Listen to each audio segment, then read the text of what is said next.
Hello, my name is Lesley Ito and welcome to Big Boat English Lab. This is an eikaiwa school located in Nagoya. We've been open since 2006. The school is not really a typical eikaiwa school.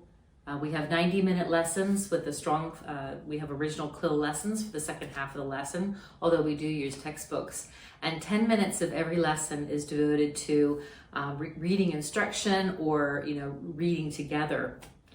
But the extensive reading library is a really big part of our school. In the library, we have about 1,300 titles in the library. I've been in Japan for over 30 years, teaching the entire time in eikaiwa, although I have taught at the university just on a part-time basis. I got to teach reading classes to freshmen, which was a really good experience for me because I could see what extensive reading is like on the university level and compare it to what I'm doing here.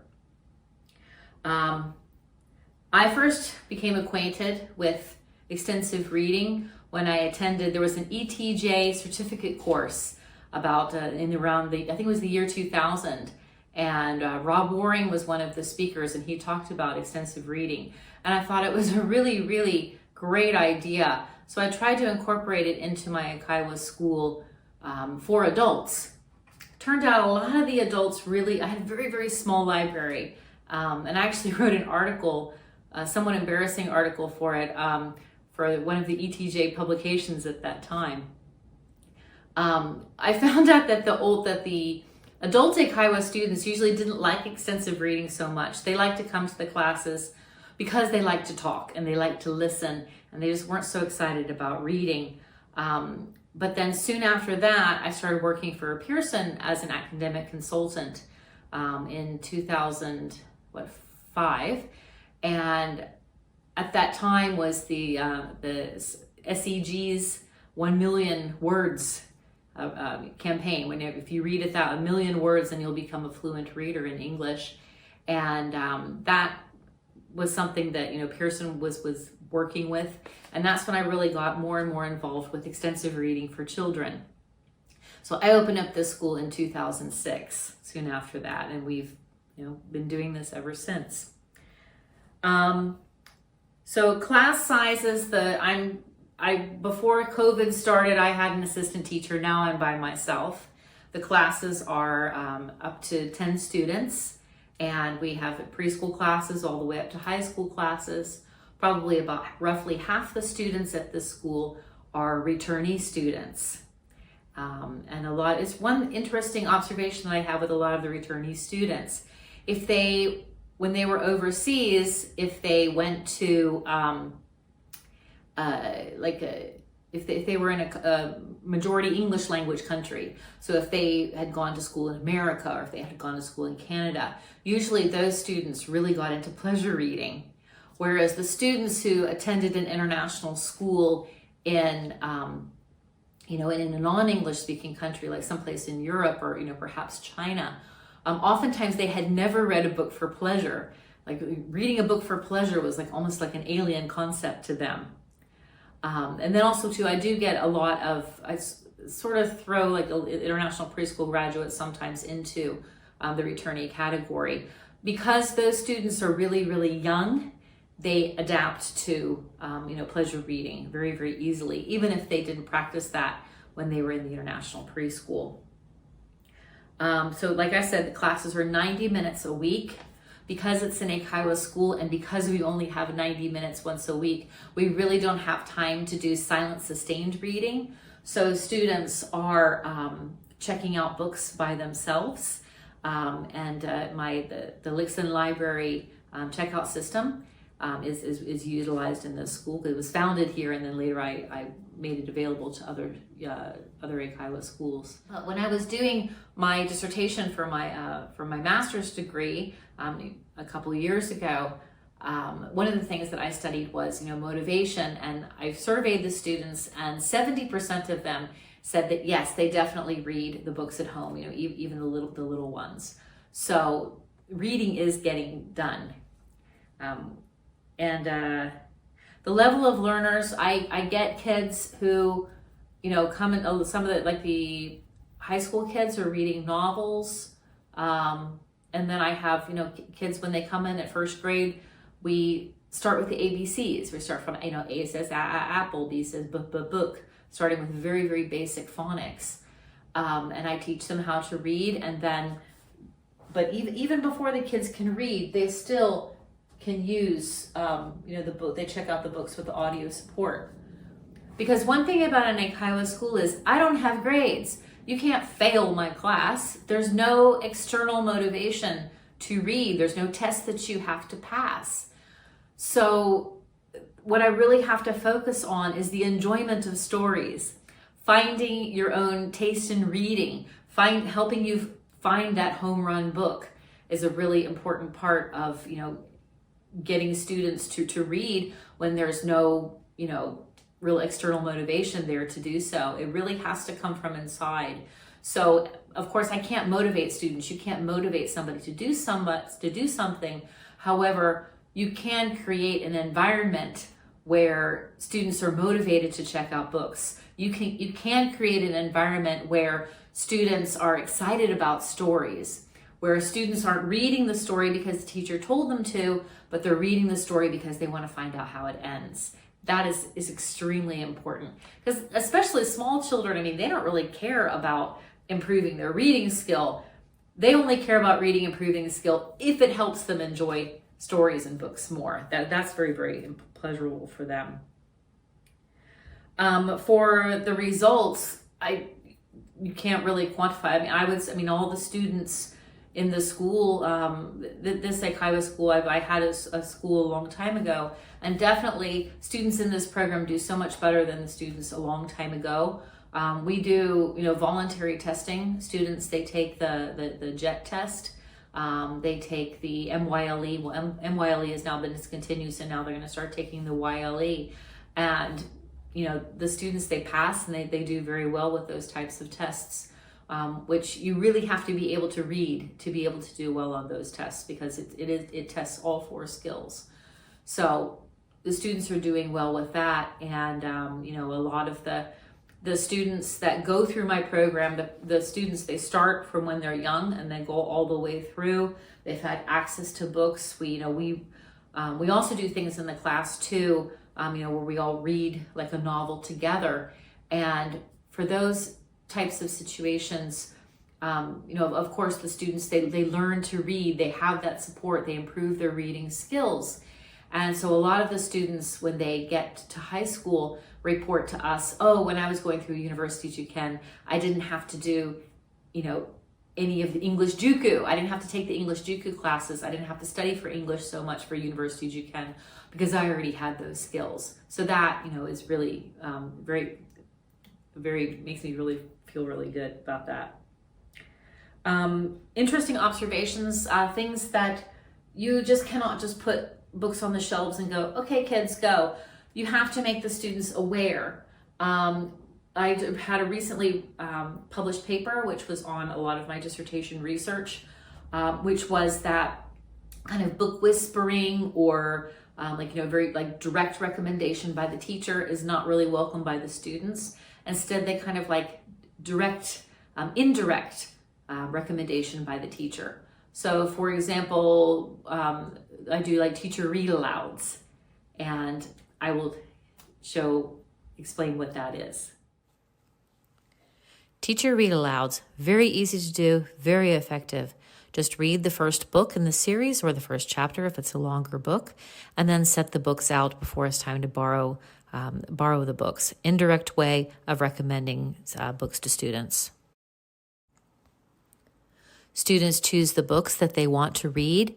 They can choose up to 5 books a week and then check them out by themselves using the Lesley library system with their own library card.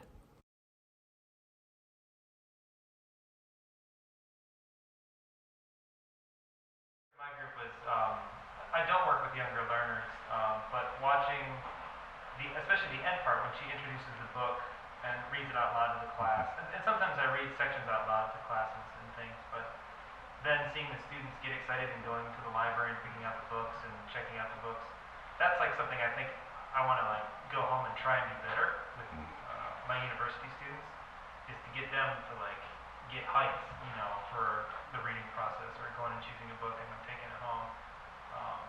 Because that's the part that I think I enjoy reading, so everybody must, you know, enjoy it.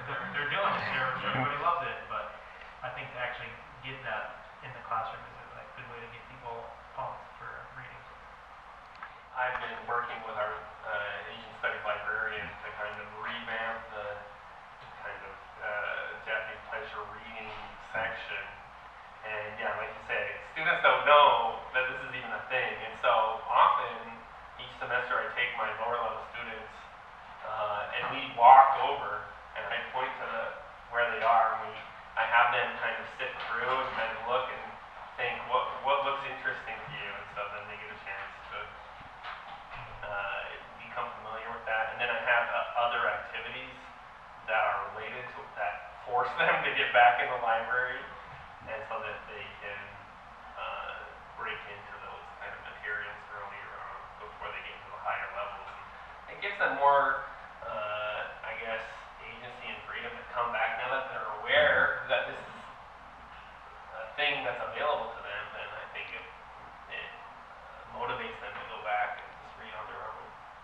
I noticed that the books in our library are facing forward, so congratulations, makes them way more attractive, I think. So it's a good idea.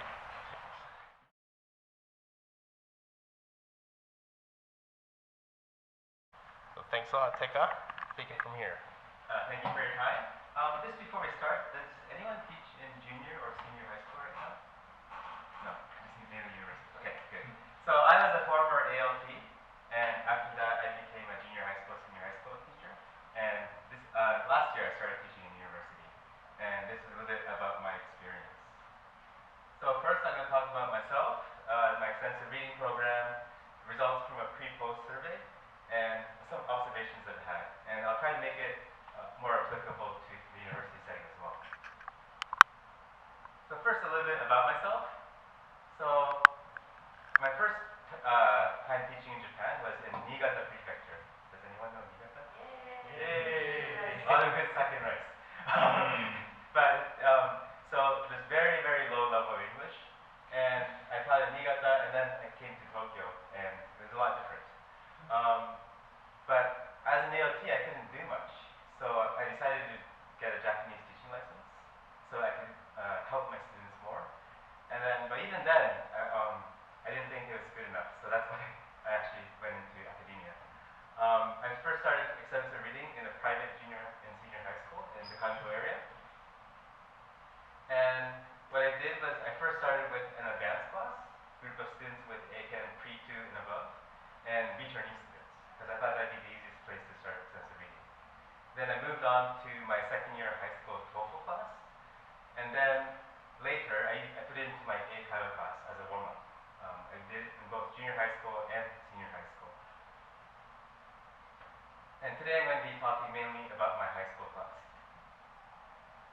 So the school that I was teaching at the time, it was a medium-sized school.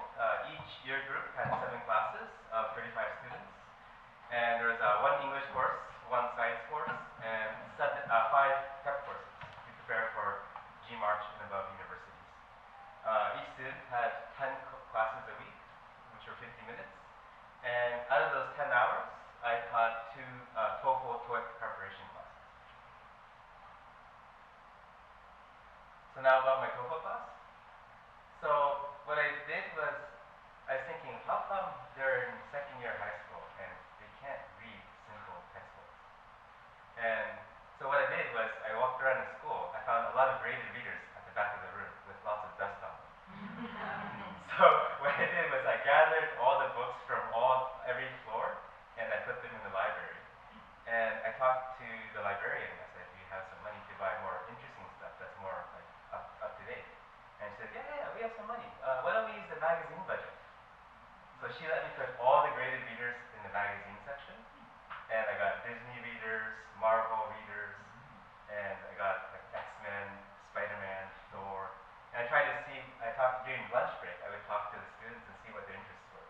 And I tried to buy books according to that. And if you want to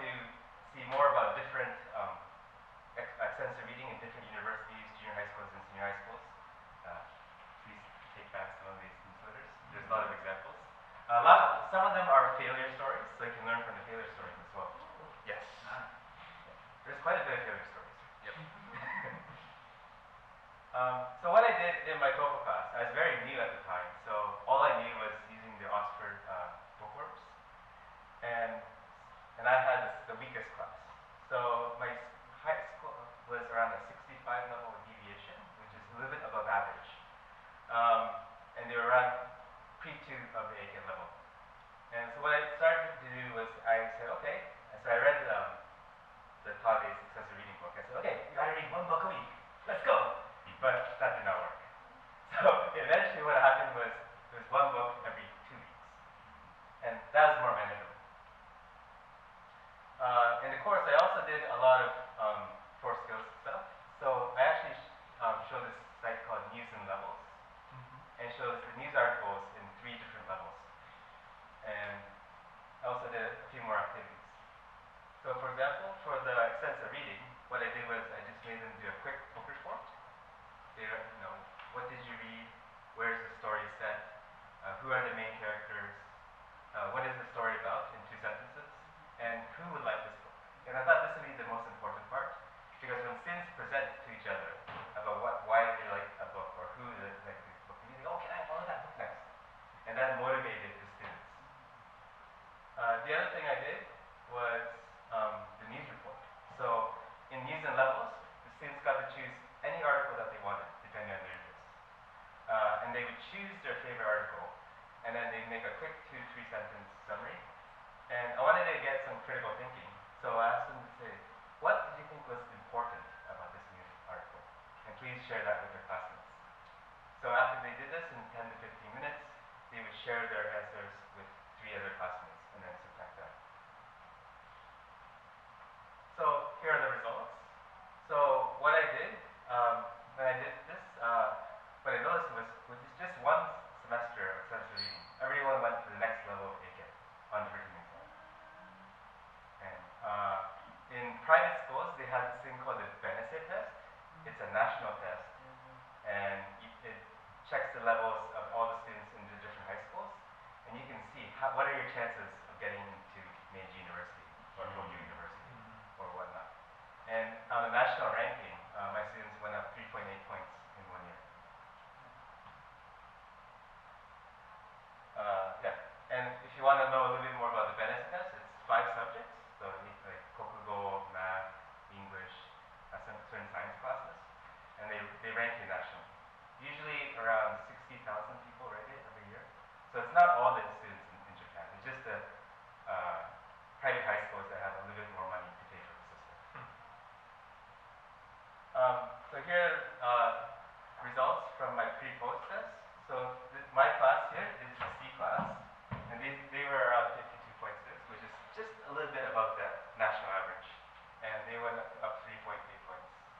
And the rest of the students in the E class that didn't do extensive reading, they just sort of kept the same grade. So I used to be like, ha ha. Quietly, of course. Some observations.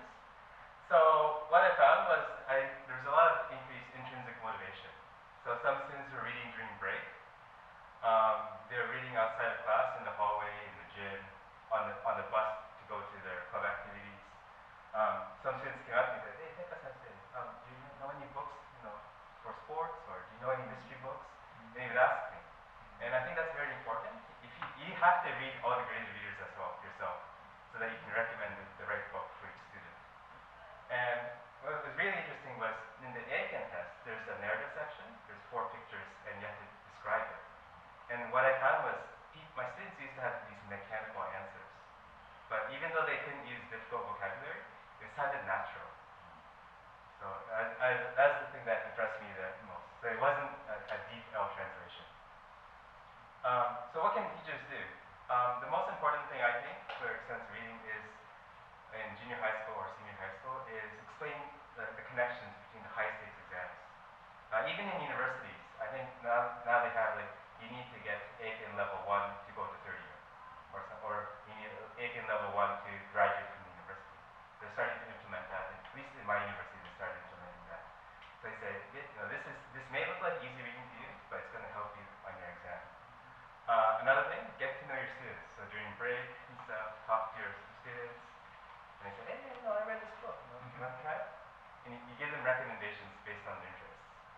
And also, lastly, do a lot of action research. What I do is I do research and I talk about their senpai. I said, you know what? Your senpai got into Toya. He was in my class. And they just said to me. So if you give them examples of their seniors, that will motivate them to try harder. Okay? If you have any questions or comments, please give us. Thank you very much.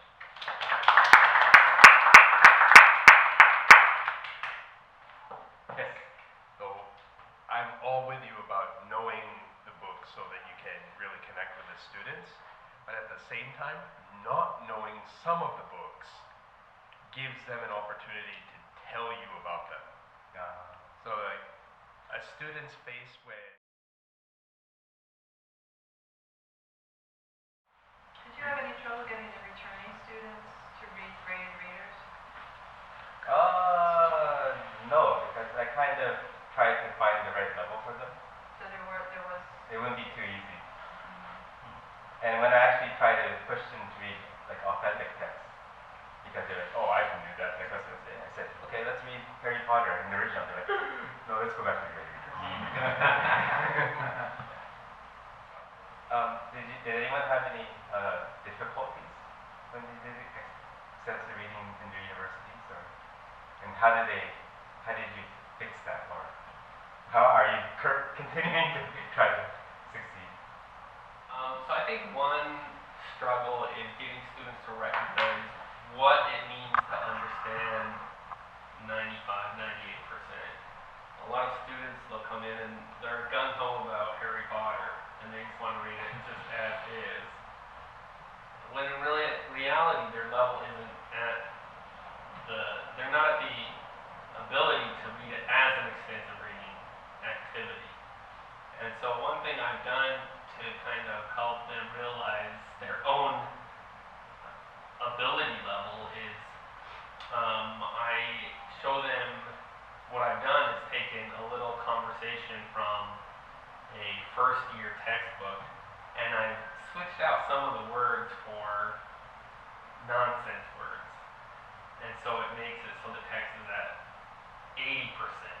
And I have one version of it at 90% and one at 95 and one at 98. And I walk through them with them. I show them, I don't tell them that I've messed with the text when I first show them. I just say, okay, let's read this. And it's 20% of the words of this bogus made up words I have. And they read it and they go, I have no idea what's happening. Because it's all 20% of the words are just fake. And then I go, okay, so you didn't understand any of that. That's because, and then I tell them and they're like, oh, okay. And it kind of clicks in their mind that, okay, if there's words that I'm not understanding, I really need to find something more at my level. And so after walking through that, that's, I think, helped my students recognize and help them pick good things for themselves. Jeff, I've got a question. Yeah. When you do that, is that in your students' L1? Kind of an L1 conversation No. with... So the conversation, me speaking with them, is in English, but what I'm showing them is in Japanese. Okay. So the L2. So this is something I show my third year students, and so it's a first year conversation from a textbook. So they should know 100% of it, and so being able to do that, it's all very simple language, except for the 20% of words I've messed with. And then we go and there's only 10% words, and they see, oh, that's what that word was supposed to be. Now it's making a little more sense, but even at 90%, I still don't know what the whole conversation is talking about. It's not until you get to like 95 or 98 that they can figure out really what's going on. I think Marco Benavides has some slides. It's based off this. Oh, okay. It's based off of that. Yeah, Marco Benavides has Zombies in Tokyo Yeah. with words replaced at varying percentages. So if you want to kind of explain that level to admin or something like that, it could be very useful. Yeah. So that's where I got the idea. It was from his. It's online. I do the same thing. Yeah. But since his is in English, I needed one for my Japanese students, and so I just kind of adapted that for my students. Yeah. But very helpful.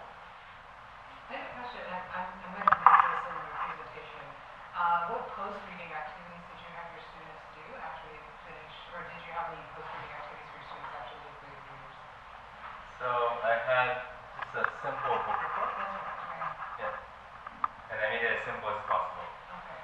So it's like kind of personalized answers that they gave about the book itself, and then you have to submit that as an input.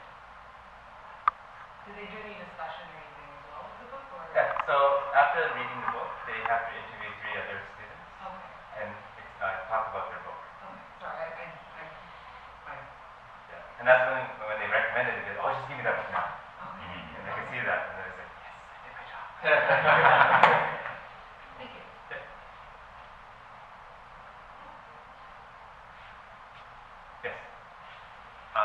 Something I had trouble with in the beginning was the timing for assignments.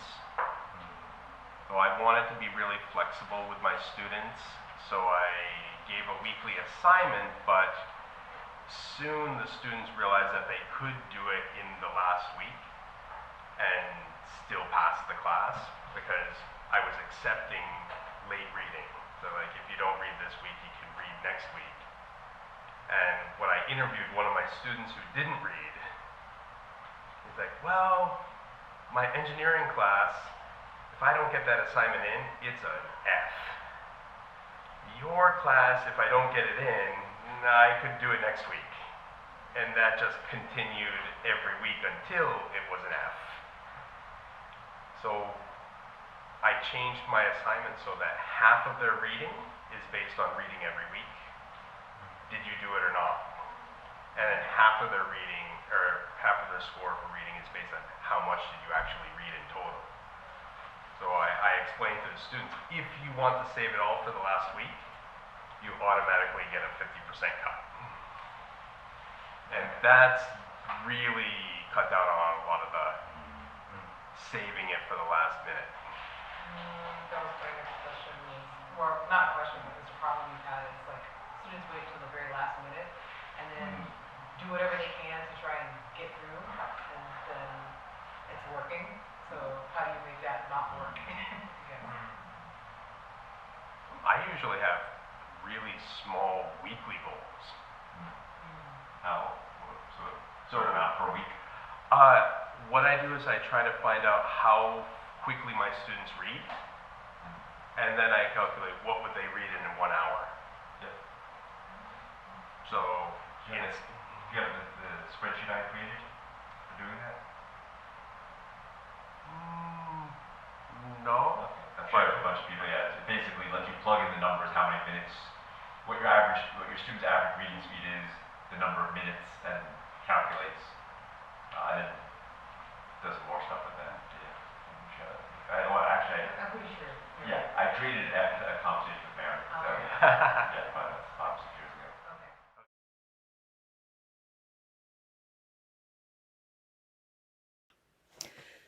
Hello, my name is Beniko Mason.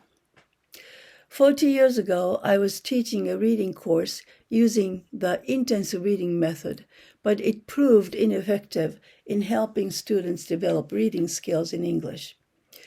However, in 1984, Krashen introduced the power of reading hypothesis.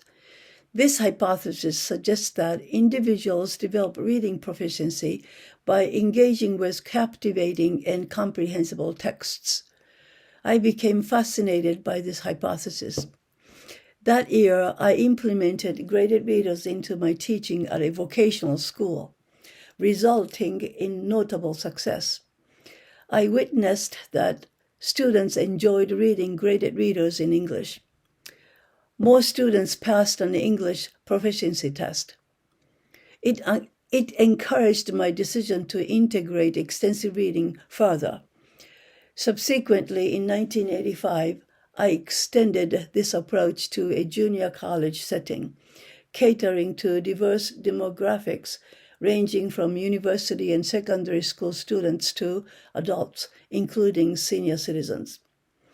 Shitenoji University Open Campus, where I teach, offers a range of courses, including my own, focusing on English reading proficiency across elementary to advanced levels.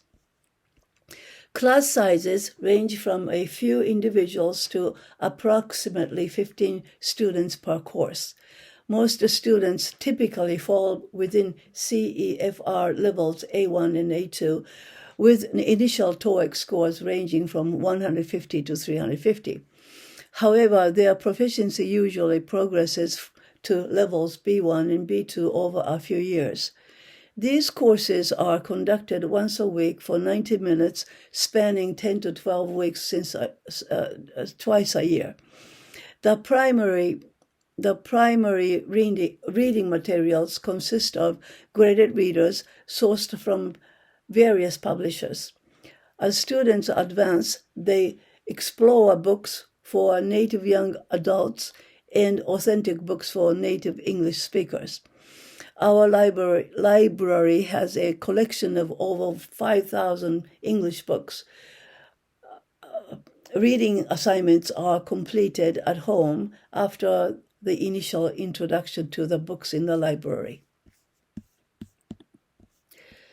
Although my extensive reading program seemed successful, 50% of the students struggled within an extensive reading framework. The reason was that 50% of the students were not ready to start reading extensively. Their English proficiency was not sufficient to start reading stories in English. That is when I began telling stories in English to provide auditory input. I also began to delete the activities that were said to be hindrances to natural language acquisition. Story listening resembles storytelling, as a teller tells a story to her students. Still, story listening is not merely a recitation of the memorized story. It delivers a story with comprehension-aiding supplementation and helps the listeners understand it using linguistic and non-linguistic supplementations. I have combined both inputs into one program to help students develop good listening competence and better vocabulary size to make reading more pleasant. Also, from hearing many stories they understand and enjoy, they wait to listen to more exciting stories and eventually develop an interest in finding stories in books. The reason for the word pure in this term, unified pure input approach, is it does not include anything but input. The approach avoids conscious learning and form-focused activities. Hence, I refrain from labeling my teaching approach as extensive reading anymore, but call it story listening and GSSR approach. The foundations of the unified pure input approach, story listening GSSR, are: number one, provide optimal input from listening and reading. Optimal input means that the input must contain the following characteristics: comprehensible, compelling, rich, and abundant language input. In other words, comprehensible input alone is not enough for effective and efficient language acquisition. Also, we must be alert to what kind of comprehensible input we provide students, as not all comprehensible input is of equal value. Number two, avoid any activities that hinder natural language acquisition, which are forced output, comprehension questions, error correction, memorization, drilling and exercises, constant surveillance, such as weekly tests, and unfair evaluation. The story listening method and GSSR follow a structured progression from beginner to advanced levels. Each level serves as stepping stone or conduit to the next, moving through familiar tales like Aesop's fables, fairy tales, folk tales, Grimm Brothers fairy tales, and eventually short stories by renowned authors. Students listen to 2 to 3 stories in one session. In the case of GSSR, regardless of placement test scores, all students begin with starter-level graded readers and progress at their own pace toward more challenging material. They are encouraged to read 50 to 70 pages per week, and then gradually recommended to read 100 to 150 pages per week for optimal results. A recent survey sent to the participants who took the SLGSSR course at the Open Campus between 2009 and 2022 revealed that 79% of the former students were still reading books, still reading English. Not everybody was reading books, but 79% of the former students were still reading in English. The survey included 5 questions such as whether they were still reading, what they were reading, how much time they've spent per month reading in English, what are the reasons for stopping reading in English, and what condition can be improved for them to keep reading in English. This study is not published yet. Story listening GSSR, the unified pure input approach, has demonstrated effectiveness over the Story listening GSSR, the unified pure input approach, has demonstrated effectiveness over the traditional eclectic methods across students of various proficiency levels and ages. The unified pure input approach has been observed to facilitate language acquisition at a rate twice as rapid as the estimated time reported by the chart below.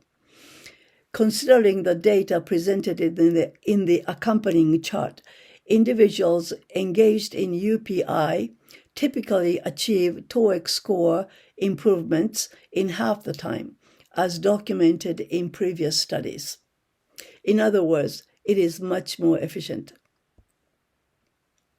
I observed that more than half the EFL senior students become lifelong readers when auditory input is included in the reading program, guided to appropriate books, and when the approach fully aligns with the language acquisition theory. These are the foundations. Number 1, tell many stories with comprehension aiding supplementation. Number 2, everyone starts with the starter level graded readers. Number 3, encourage students to read 50 pages per week first, then gradually increase the number to 100 to 150 pages per week. And lastly, eliminate activities that hinder the natural language acquisition process. Thank you very much, and please refer to the handout for references. Goodbye.